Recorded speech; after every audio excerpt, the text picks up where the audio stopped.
নমস্কার, আমি তরুণ সংঘের সাধারণ সম্পাদক আজ বনভূমি। আমি দেশবাসীর উদ্দেশ্যে বলতে চাই, সারা পুরানো প্রত্যেকটি মানুষ যাতে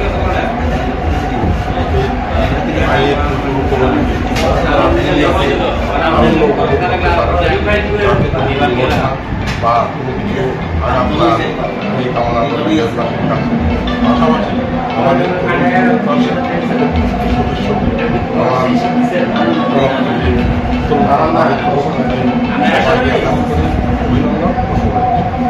গত বছরের তুলনায় এবার লোকের সমাবেশটা কেমন দেখতে পারেন?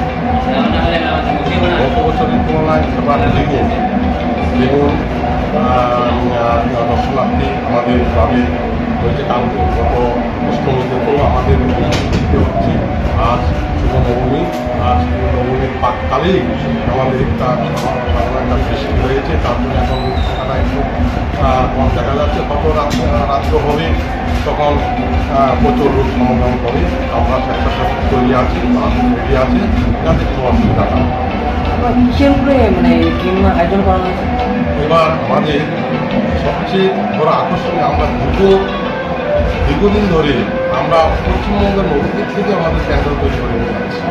এবার আমরা ত্রিপুরারই কারিগর মা মনসা ডেকোরেটর, আমরা ত্রিপুরার ডেকোরেটর দিয়ে এবার আমরা পুজো করছি, যাতে পয়সাটা আমাদের ত্রিপুরার মধ্যেই থাকে।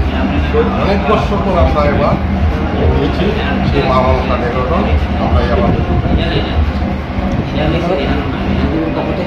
আপনার নাম? আমার নাম চন্দন দাস, তরুণ সাধারণ সম্পাদক।